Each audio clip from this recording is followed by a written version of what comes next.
দেশের সব আদালত বর্জন কর্মসূচি সফল করার শপথ নিয়েছেন আওয়ামী লীগের আইনজীবীরা।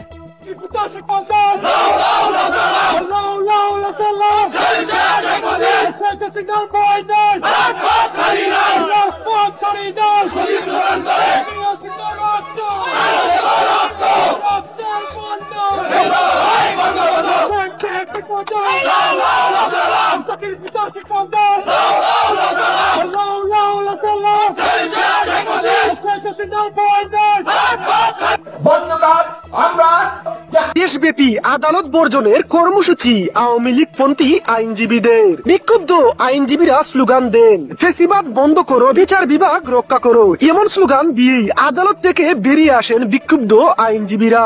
দেওয়া হয় সারা দেশে আদালত বর্জনের ঘোষণা। বিক্ষুব্ধ আইনজীবীরা বলেন, সারা দেশের আদালতগুলোতে ন্যায় বিচার চলছে না। আওয়ামী লীগের নেতা কর্মীদের অন্যায়ভাবে সাজা দেওয়া হচ্ছে, জামিন না দিয়ে অন্যায়ভাবে কারাগারে পাঠানো হচ্ছে।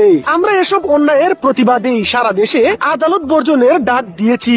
এই সরকার ন্যাক্কারজনকভাবে আদালতগুলোতে হস্তক্ষেপ করে বিচার ব্যবস্থা ধ্বংস করে দিচ্ছে। নেতা কর্মীদের সাজা দিতে রাত পর্যন্ত সাক্ষ্য গ্রহণের নজির স্থাপন করেছে। বিচার প্রার্থীরা ন্যায় বিচার থেকে বঞ্চিত হচ্ছেন। এসবের প্রতিবাদের অংশ হিসেবেই আমরা আদালত বর্জন করেছি।